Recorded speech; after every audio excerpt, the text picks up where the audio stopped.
Why we continue to fall for the wrong people. This question comes up time and time again, and there are some psychological reasons why this happens, and then there are those BS reasons we have to stay in these dating dynamics that just don't work. What's up, everybody? I'm Keita, your queer dating coach and matchmaker, and I'm here to give you effective tips, tools, and strategies you can use right now to make your next dating experience your last. So let's start with the science stuff. And I'm just gonna be real straight with you. Studies of the brain show that addiction to processes, i.e. unhealthy relationship dynamics, affect our brain the same as addictions to alcohol or drugs. We go from enjoying the pleasure associated with the activity to learning to associate the activity with pleasure to craving the activity and being motivated to seek it out. Research has shown that chronic stress and negative emotions associated with toxic or harmful relationships can impact brain function and change the way the brain processes information. This can lead to increased activation of the amygdala, the part of the brain responsible for the stress response. This can result in the formation of negative associations and memories, making it more likely for individuals to respond with fear or anxiety in similar situations in the future. Negative experiences in relationships can also lead to changes in the brain's reward centers, making it more difficult to experience pleasure or happiness from positive experiences. So that means you are drawn to the wrong person because that is your brain's way of getting pleasure. So if chaos is what your brain knows, it will seek it out. It will be what it seeks out. So if the makeup sex gives someone a high, then the fight that precedes it becomes part of the cycle. And unfortunately, our brains are literally programmed more for maintaining the status quo, because that is what becomes safe, than they are for learning from past mistakes. Learning from past mistakes is not always easy because we crave the familiar as it feels safe.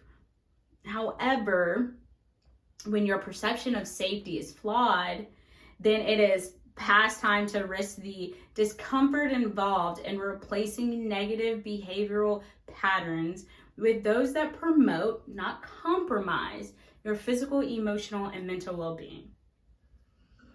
And this is important because it rolls into the second reason we fall for the wrong people. And it's because you value the wrong things. No, this is not about valuing looks over someone who is kind and has good values. This is about how you value yourself and valuing being bored.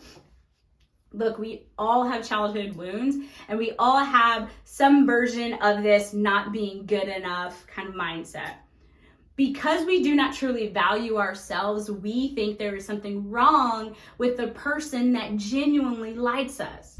In order to feel something, we seek out the person who barely acknowledges us, who shows up when they want, gives us attention here and there, but never really commits. Someone everybody and their mom is drooling over. And when someone is scarce, we increase their value. We believe someone's value goes up when they're scarce.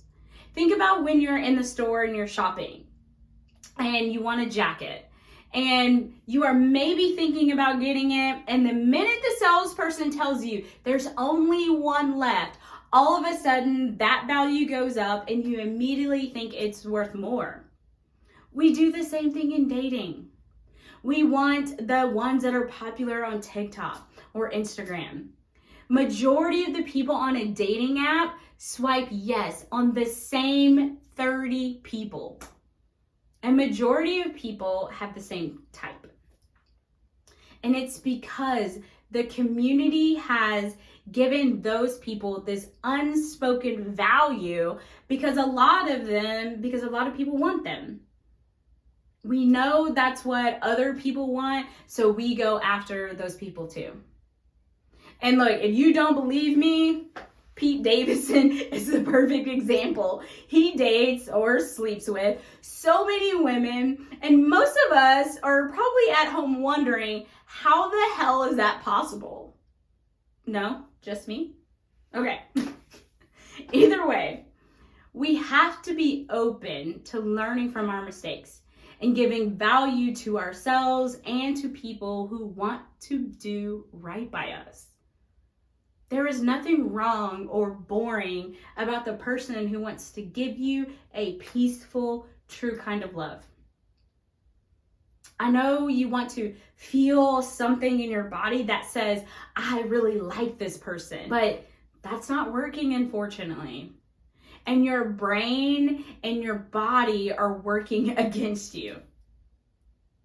You must begin to acknowledge the people who have grown up, the people who know what they want, the people who are emotionally available, the people who are not so loud, but can surprise you. But more importantly, for yourself, think about what it means to be loved by someone who treats you well and loves you in a way that you say you want to be loved. The patterns in our life that consistently lead to pain and suffering need to be rewired so that we can start actually moving towards things that will make us incredibly happy without sacrificing the fun and joy and excitement that we're looking for. So if you're looking to rewire those patterns, I need you to do two things. One, subscribe to this channel to get all of the juicy strategies, tools, and tips that you can put in action today to transform your dating life. And two, check out the Conscious Queer Dating Program. This program is a hands-on transformational coaching program where I take you from dating readiness to attraction and flirting tips that are authentic to you to laying down the solid foundation needed for a new relationship. So the link to learn more is in the description. I love you all. I hope this helped. Peace.